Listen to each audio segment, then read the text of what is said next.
All right, we're back now, 8:11, with what might be a new frontier in the battle of the bulge, the connection between your diet and your genes, but not the ones you wear. Right. As researchers discover more about the human genome, they're also learning about how DNA and other biological markers may be able to help you determine the best foods for your body. Here again, NBC's Jolene Kent. These days, you can personalize anything. Clothes crafted to your cut and color, a ride whenever and wherever you want it, and now the food we eat based on your DNA. Our cutting-edge science unlocks information in your genes to reveal your optimal dietary needs.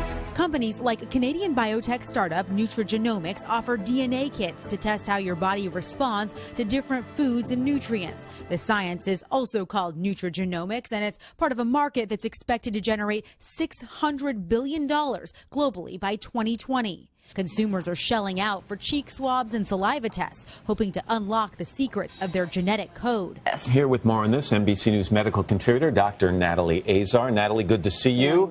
So it's genes and your diet. What do you think of these tests? Basically, so the philosophy behind them is that individual genetic variations will impact the way you metabolize food, the way you absorb nutrients, but also, as we were saying before the spot, it can also detect allergies as well as sensitivities to food. The idea here is that you're taking your own genotype and that actually it could impact some nutrition-related chronic diseases. That's the philosophy of it. But do we know if it works? For example, let's say I find out, my body doesn't like protein or something. Does that mean if I change my diet, suddenly I'm going to have weight loss? Right. So here's, I think the bigger picture here is the idea of genomics in general, which, by the way, is already used in a variety of different fields, immunotherapy and oncology, biologic therapy for rheumatic disease. So the concept of nutrigenomics is, it's innovative and it's exciting, and we know that it's going to be probably a blockbuster for the future. However, the field is still a bit in its infancy. As the Academy of Nutrition and Dietetics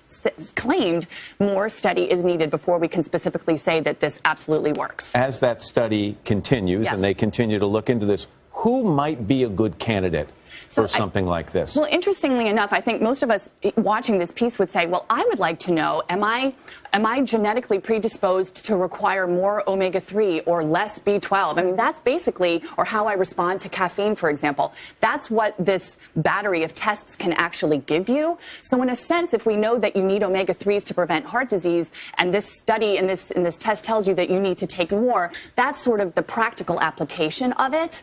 But again, I think it's premature to say, you know, these tests need to be validated. Further study needs to be done. You know, there is some skepticism, of course, in the scientific community about it. But again, applaud the innovation and still encourage these studies to be done. That's fascinating. Natalie, thank you. Thank Appreciate you. it very much.